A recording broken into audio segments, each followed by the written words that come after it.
The smell hit me first. That day I finally walked back into grandfather Jakob's old house, not the comforting scent of pipe smoke and leather-bound books I remembered, but something thick, sour, clinging, like neglect made tangible. I hadn't been allowed inside 4 months. My mother, her voice sharp as broken glass over the phone, always had an excuse. Hey, sleeping, Patrick. Or the nurses say it's distressful, or the classic, we're managing just fine. No need for you to drive all this way. Managing, right. Managing his pension, managing the sale of his beloved vintage Ford, managing him right into the ground. But Dad's birthday barbecue, that, apparently, demanded my presence. A command performance. I pulled into the driveway, choked by overgrown hedges Dad used to meticulously trim for Grandad. The once pristine white clapboard was peeling, grey like old bone. The garden Jakob nurtured into a riot of colour was a tangle of weeds. My gut twisted. This wasn't just decline, this was deliberate decay. Inside, the air was stale, thick with dust motes dancing in the weak light filtering through grimy windows. The familiar furniture seemed shrunken, huddled together, and there he was, Grandfather Jakob, shrunk into his favourite wing-back chair by the cold fireplace, a blanket slipping from bony shoulders. He looked hollow. His eyes, usually bright with quiet intelligence, were clouded, fixed on a point somewhere beyond the faded wallpaper. But when they flickered towards me as I entered the stuffy living room, something sparked. Not recognition, exactly. Something deeper, sadder. A flicker in the embers. Patrick. His voice was a dry whisper, rustling paper. Is that you, boy? Before I could answer, my mother materialized from the kitchen, a forced smile plastered on her face, wiping her hands on a towel that looked suspiciously like one of Jakob's good linen napkins. Patrick, you're late. Jakob, look who's here. Patrick came for the barbecue. Her tone was brittle, the cheerfulness brittle enough to shatter. She moved towards him, adjusting the blanket with a brisk, impersonal efficiency. He gets tired easily, you know. Best not to excite him. I ignored her, crouching beside his chair. His hand, gnarled with arthritis, felt cold and papery in mine. Hey, Grandad. Yeah, it's me. How are you holding up? He didn't answer immediately. His gaze drifted past me, towards the hallway where my father stood, a beer already in hand, surveying the scene with an expression of faint annoyance. Uncle Derek lurked behind him, eyes darting around the room, probably mentally cataloguing the silver. They took my bird book, Jakob murmured, so softly I almost missed it. His voice trembled. The Audubon said it was too valuable to leave lying around. For safekeeping. He squeezed my hand weakly. They take things, Patrick. They take nonsense, Jakob. Mom cut in sharply, her smile vanishing. We put it away for you. You kept forgetting where you left it. Patrick, come help me with the salads. Let your grandfather rest. Her grip on my arm was surprisingly strong, pulling me away. That was the pattern. Every visit, cut short. Every attempt to talk to him alone, thwarted. They were erasing him, piece by piece, while he was still breathing, isolating him, controlling him, taking, always taking. I remember the last real conversation I managed, months before the excuses became absolute. We were in his small study, the room smelling faintly of pipe tobacco and old paper. He was still sharper then, though frail, head pointed a shaking finger at his ancient, oak filing cabinet. That old beast, Patrick, holds more than just insurance policies, you know. Head tapped the side of his head. Up here too. Remembered. Dates, times, names, amounts. His eyes, clouded with cataracts, but burning with an intensity that scared me, locked onto mine. They think him muddled, soft in the head. Convenient, isn't it? Makes taking easier. He leaned closer, his voice dropping to a conspiratorial whisper laced with bitterness. But mud can hold a footprint, boy. Mud can hold evidence. I hadn't fully grasped it then. I thought it was the ramblings of an old man feeling powerless. I didn't realize it was a warning, a blueprint. The final descent was swift, brutal in its orchestrated neglect. The falls that left him bruised, the lost hearing aids making communication impossible, The forgotten doses of crucial medication, the expensive, private nurses who mysteriously never stayed long, replaced by cheaper, less attentive ones, or worse, just my mother or Aunt Carol checking in. Their visits coinciding with bank statements arriving or valuables going missing. I tried to intervene. I called Adult Protective Services. My parents, smooth as oil, charmed the investigator. "Oh, it's just Patrick. He's always been overly dramatic, worried about his grandfather. Jakob's frail, yes, but we dote on him. Look at this lovely room." They painted me as a meddling, ungrateful son, angling for an inheritance I supposedly coveted.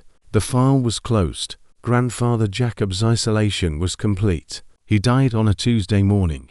Alone, they said, peacefully in his sleep.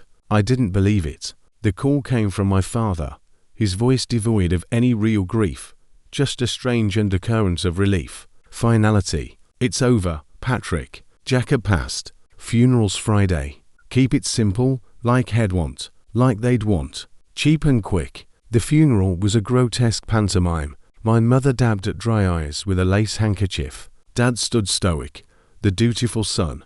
Uncle Derek fidgeted, glancing at his watch. Aunt Carol sniffled conspicuously. Their grief was as authentic as the plastic flowers they'd probably ordered for the grave. They spoke of his kindness, his generosity, his peaceful passing, each word a calculated lie laid over the raw wound of their betrayal. I stood apart, silent, boiling with a rage so cold it felt like ice forming in my veins. I looked at his coffin, a cheap, shiny box that didn't reflect the man he was, and swore silently. This wasn't over. The will reading was held a week later in the cramped, wood-panelled office of old Mr. Henderson, Jakob's lawyer for 50 years. Henderson looked uncomfortable, pale, avoiding everyone's eyes, especially my family's predatory gazes. The air crackled with their poorly concealed anticipation. Mom adjusted her pearls. Dad sat ramrod straight. Uncle Derek licked his lips. They were practically salivating. Henderson cleared his throat, the sound unnaturally loud in the tense silence. He adjusted his spectacles and began reading the formal preamble.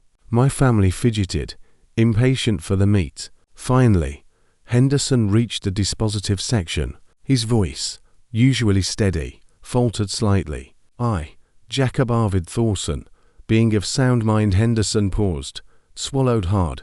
"Do hereby bequeath my entire estate, both real and personal property, of whatever kind and wherever situated, including but not limited to the property known as 17 Oakwood Lane, all bank accounts, securities, and personal effects." He paused again.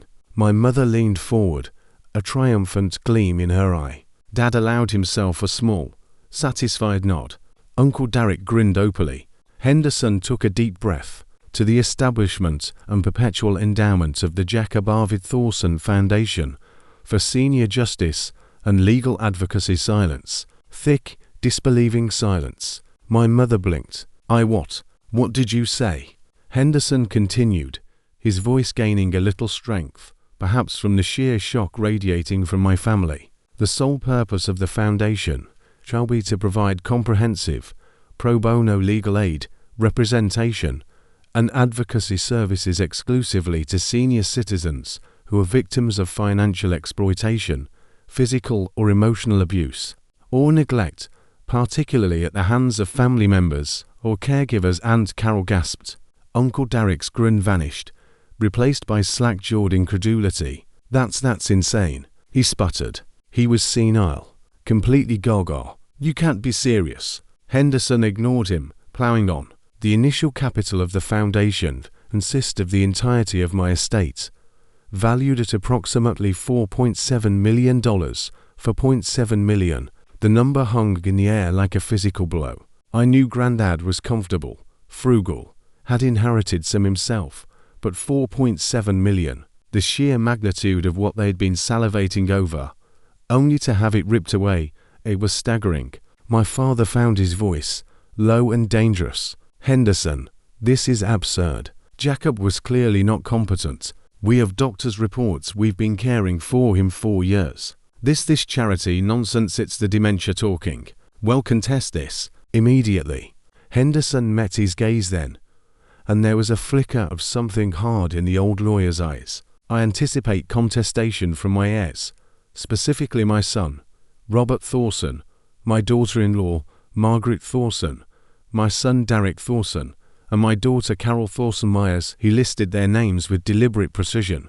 My family froze, the color draining from their faces. They were named, explicitly named as anticipated challengers. Henderson continued, his voice firm now, to address such anticipated contestations, and to provide unequivocal evidence of my testamentary capacity and the soundness of my reasons for disinheriting my family, I have left explicit instructions with my executor, Mr. Arthur Henderson, regarding the location of certain documentation.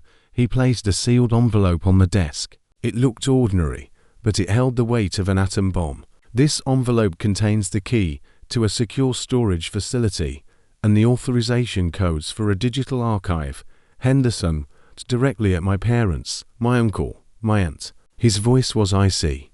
Contained within that archive and storage unit are detailed, contemporaneous records, compiled by me over the last 5 years, meticulously documenting the systematic financial exploitation, emotional abuse, and neglect I endured at the hands of the individuals named above. The room erupted. Lies. My mother shrieked, her composure shattered. Vile, malicious lies. He was confused, paranoid. This is outrageous. My father roared, slamming a fist on the desk. He was a sick old man. You can't admit that garbage is evidence.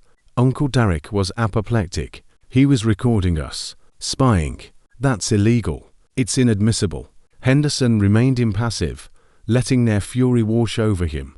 These records include, but are not limited to, itemized lists of missing valuables, jewelry, artwork, collectibles including my 1966 Ford Mustang, copies of bank statements showing unauthorized transfers and withdrawals, detailed logs of medical appointments missed or medication withheld, recorded conversations made legally under state single-party consent laws, affidavits from dismissed caregivers regarding witness neglect and verbal abuse, and photographs documenting the decline of my property and physical condition coinciding with periods of their exclusive control. Each item was a hammer blow. The Mustang Dad had claimed Granddad sold it willingly for a song to cover medical bills. The jewelry Mom was keeping safe. The withdrawals Dad called gifts or help with expenses. The missed medications. The recorded conversations. My blood ran cold imagining what they might contain. The sharp words, the dismissive tones, the casual cruelty I'd witnessed fragments of. I direct my executor to vigorously defend my will against any challenge. Henderson's gaze swept over them, cold and final. Furthermore, I instruct the Jakob Arvid Thorsen Foundation for Senior Justice and Legal Advocacy, upon its establishment, to utilize these specific case files detailing the abuse perpetrated by Robert, Margaret, Derek, and Carol Thorsen as its cornerstone precedent and primary evidence in pursuing civil litigation against them to recover any assets already misappropriated from my estate. The silence this time was absolute, deafening. The air vibrated with the sheer, brutal genius of it. He wasn't just disinheriting them. He wasn't just leaving his money to fight for others like him. He was using the meticulously documented evidence of their own crimes against him as the weapon. His suffering wasn't just a reason, it was the legal bedrock. His case files weren't just proof for his will, they were the template to sue them for everything they'd already stolen. Had turned his victimhood into precedent, his own family's greed into their indictment. My father looked like he'd been gut-punched. All the color had drained from his face, replaced by a sickly grey. My mother was trembling, her eyes wide with a mixture of terror and disbelief. Uncle Derek seemed to shrink in his chair. Aunt Carol started weeping, but they were tears of pure panic, not grief. He can't do that, Dad, whispered hoarsely. That's beyond vindictive. Henderson folded his hands. It is my fervent hope that the successful litigation against my own heirs, based on the irrefutable evidence of their actions, will establish a powerful legal precedent, making it significantly easier for other vulnerable seniors to seek justice and restitution from their abusers, even when those abusers are family. He looked at them, his expression unreadable. "Consider it my final lesson in accountability." He stood up. "The will is valid. It was executed while Jakob was demonstrably of sound mind, as his detailed records of your actions over several years will attest. Any contestation will trigger the immediate release of these files to the Foundation's legal team and potentially to the relevant authorities for criminal investigation. The choice is yours." He left the envelope on the desk and walked out, leaving my family imploding in a vortex of their own making. The cries of lies, "and we'll fight this," quickly dissolved into frantic, hushed arguments about lawyers, about the recordings, about the missing Mustang, about the bank transfers. The mask was off. The vultures weren't just denied the carcass had grown teeth and was about to bite back. I stood up. I hadn't said a word throughout the entire proceedings. The cold rage was still there, but now it was mixed with a profound, almost unbearable sorrow and a flicker of awe at my grandfather's quiet, relentless defiance. Head fought back from the grave with the only weapons he had left, his mind, his meticulousness, and the sheer, damning evidence of their betrayal. "Patrick," my mother called out, her voice desperate, clawing. "Patrick, you have to help us. You know he wasn't right. You saw how he was. This is madness. That money, it should be family." I stopped at the door and looked back at them. Their faces, twisted by fear and greed, were suddenly strangers.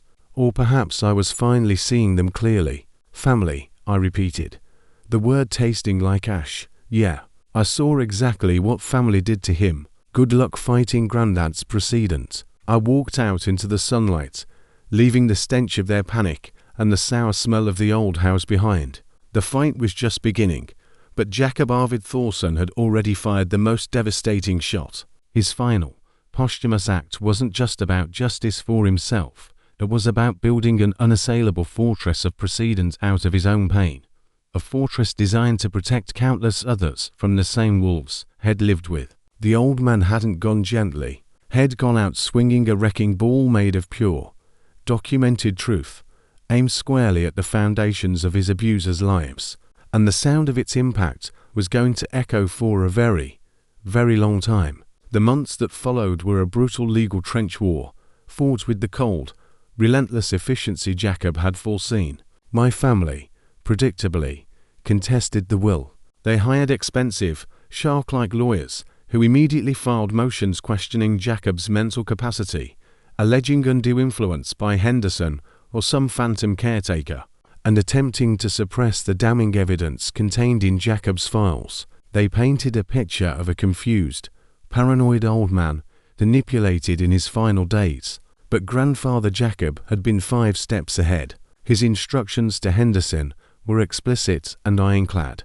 The moment the contestation papers were filed, Henderson, acting as executor, released a carefully curated portion of Jakob's archive directly to the newly formed Jakob Arvid Thorsen Foundation for senior justice and legal advocacy. He also forwarded a significant subset of evidence, particularly the financial records and caregiver affidavits detailing neglect, to the district attorney's office. Criminal investigations for elder abuse and financial exploitation were opened against Robert, Margaret, Derek, and Carol Thorsen. The foundation, funded immediately by a court-ordered release of a portion of the estate for operational costs, another stipulation in Jakob's will, hired a pitbull of a legal director, Eleanor Vance, a former prosecutor with a reputation for eviscerating elder abusers, descended on my family's case with the glee of a bloodhound who'd just found the motherlode. Jakob's files weren't just evidence, they were a meticulously organized prosecution manual. I was subpoenaed, of course. Both sides wanted me. My family's lawyers tried to pressure me, to cajole me into testifying about Jakob's confusion, his paranoia. They hinted darkly about family loyalty and cutting me in if I played ball. Vance, on the other hand, simply presented me with copies of sections of Jakob's logs, seeing my grandfather's own handwriting, precise and unwavering, detailing specific incidents he'd half witnessed or suspected, was like having ice water poured down my spine. November 12th. Robert came today. Demanded loan of $15,000 for business expenses. Refused. He became angry. Said I was hoarding money while he struggled. Took my checkbook from the desk drawer while I was in the bathroom. Later discovered check made out to cash, dated today, signed with shaky signature that isn't mine. Confronted Margaret. She said, "Don't be silly, Jakob. You must have forgotten writing it. We're managing things for you." February 3rd. Nurse Anya dismissed today. Margaret said she was incompetent. Anya called me later, crying. Said Margaret caught her giving me my full pain medication dose, yelled that I was doped up enough and didn't need it. Accused Anya of stealing pills. Anya said Margaret has been shorting my doses for weeks to keep me manageable. May 17th. Carol visited. Admired mother's emerald necklace. Later. Couldn't find it in the jewelry box. Carol insists I probably misplaced it. Says she helped look next time. Heard her whispering to Derek in the hall. Single quotes. Pawn shop on Elm. They won't ask questions. Reading his words. The cold, factual recording of their petty cruelties and grand thefts shattered any lingering shred of doubt or misplaced loyalty. This wasn't senility. This was a chronicle of predation. When I took the stand during the will contestation hearing, it wasn't for my parents. Vance led me through the logs, correlating entries with my own fragmented memories. Yes, I saw Dad drive away in the Mustang the day after Grandad mentioned Robert demanding the keys. Yes, I heard Mom berating Nurse Anya that day. Yes, I noticed Aunt Carol lingering near the jewelry box. My testimony wasn't emotional, it was corroborative. Brick after brick laid on the foundation Jakob had built. But the real sledgehammer was Jakob's own evidence. Henderson and Vance introduced the recordings. The audio was sometimes faint, sometimes muffled, but the words were clear. My father's voice, cold and demanding. Sign the damn papers, old man. It's just a refinance. Equity release. You sitting on all that value in the house is selfish. My mother's saccharine venom. Now Jakob, don't be difficult. You know you can't manage your own affairs anymore. We're only trying to help. Would you rather end up in some state home? Uncle Derek's greedy wheedling. Come on, Pop. A few thousand. You won't miss it. Carol needs a new car.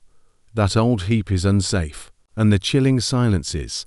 The frustrated sighs when Jakob, his voice weak but clear, refused. The financial records were forensic. Unexplained cash withdrawals maxing out daily ATM limits in the months they controlled his debit card. Transfers to accounts linked to my father's failing business. Large checks made out to cash with signatures that graphologists confirmed were shaky forgeries, mimicking the effects of Jakob's arthritis. Receipts from pawn shops for jewelry, rare books, even Grandad's valuable old coin collection items he would never have sold voluntarily. And the pièce de résistance, the bill of sale for the 1966 Mustang, sold for a fraction of its value to a used car lot owned by a friend of Uncle Derek's, signed with a signature so wildly different from Jakob's known exemplars, it was laughable. The medical logs were damning. Doctor's appointments for critical checkups mysteriously cancelled by family request. Pharmacist records showing prescriptions for pain management and heart medication going unfilled for weeks, then suddenly filled in full, coinciding with the brief periods when a competent nurse was employed. Before being fired under dubious pretexts, affidavits from 3 different dismissed caregivers describing withheld medication, verbal abuse witnessed, "You're a burden, old man, just die already and make it easier," and Jakob being left in soiled bedding 4 hours. One nurse described finding Jakob shivering, the thermostat turned down to 60 degrees in winter, after Margaret complained about the heating bill. Faced with this avalanche, my family's defense crumbled. Their claims of Jakob's incompetence evaporated under the sheer weight of his detailed, coherent records. How could a man documenting dates, amounts, conversations, and medical details with such precision be deemed incapable of understanding his own will? Their expensive lawyers shifted tactics, trying to argue that Jakob's decision was irrational, spurred by paranoia they themselves had caused. But Vance was ready. She brought in geriatric psychiatrists who testified that while Jakob suffered physical frailty and some age-related cognitive slowing, his ability to understand his assets recognize his relationships, and form a rational plan for their disposition, especially one fueled by the clear, documented evidence of wrongdoing, was unquestionably intact at the time the will was signed. The very evidence of their abuse proved his capacity. The probate judge, a stern woman who'd seen countless family disputes turn ugly, took less than a week to rule after the hearing concluded. She upheld Jakob's will in its entirety. Her written decision was scathing. She described Jakob's records as a devastating and irrefutable chronicle of exploitation and neglect, and his establishment of the foundation as a rational, indeed morally compelling, response to the betrayal he suffered. She specifically noted that Jakob's directive to use his own case files as precedent was not only legally sound, but a powerful mechanism to achieve his stated goal of aiding similarly vulnerable seniors. She ordered my family to pay the substantial legal fees incurred by the executor and the foundation in defending the will. But that was just Act 1. The foundation, armed with the judge's ruling validating Jakob's evidence and intent, immediately filed a massive civil lawsuit against Robert, Margaret, Derek, and Carol Thorsen. The lawsuit sought restitution for every cent misappropriated, plus punitive damages. The precedent wasn't just theoretical anymore, it was judicial fact. Jakob's meticulously documented suffering became Exhibit A in a case designed to bleed my family dry financially, just as they had tried to bleed him. The criminal case, bolstered by the probate court's findings and the foundation's civil evidence, moved forward. Faced with the prospect of prison time, the cracks in the family facade widened into chasms. Uncle Derek, always the weakest link, flipped first. Desperate to avoid jail, he offered to testify against the others in exchange for a plea deal on reduced charges. He gave prosecutors details on the pawn jewelry, the fraudulent car sale, the coerced signatures. His testimony implicated my father as the main instigator and my mother as the meticulous cover-up artist. Aunt Carol, terrified, followed suit, corroborating Derek's account and adding details about the pressure they put on Jakob. The systematic isolation. My parents, cornered, fought bitterly, but the walls Jakob had built from beyond the grave were too high, too thick. The evidence was overwhelming, and now backed by insider testimony. On the eve of their criminal trial, they accepted a plea bargain. My father pleaded guilty to felony financial exploitation of an elder and conspiracy. My mother pleaded guilty to neglect and being an accessory to financial exploitation. They avoided significant prison time, a travesty. Vance argued fiercely, but received hefty fines, years of probation, and, crucially, a court order mandating full restitution as determined by the foundation's civil suit. Uncle Derek and Aunt Carol received lighter sentences, probation, community service, and similar restitution orders. The civil suit, now uncontested on the facts of liability, thanks to the criminal pleas, proceeded to determine the amount owed. Forensic accountants hired by the foundation went through Jakob's records with a fine-toothed comb. They tracked every missing dollar, every undervalued asset, every penny spent on caregivers they'd driven away only to replace with cheaper, negligent alternatives. They calculated the interest, the depreciation on stolen items sold below value, and the punitive damages allowed under the state's elder abuse statutes. The final judgment was staggering. Millions, far more than they had ever actually stolen, factoring in penalties and interest. It demanded the sale of their homes, their cars, their investments. It bankrupted my father's already struggling business. It wiped them out. I attended the final restitution hearing.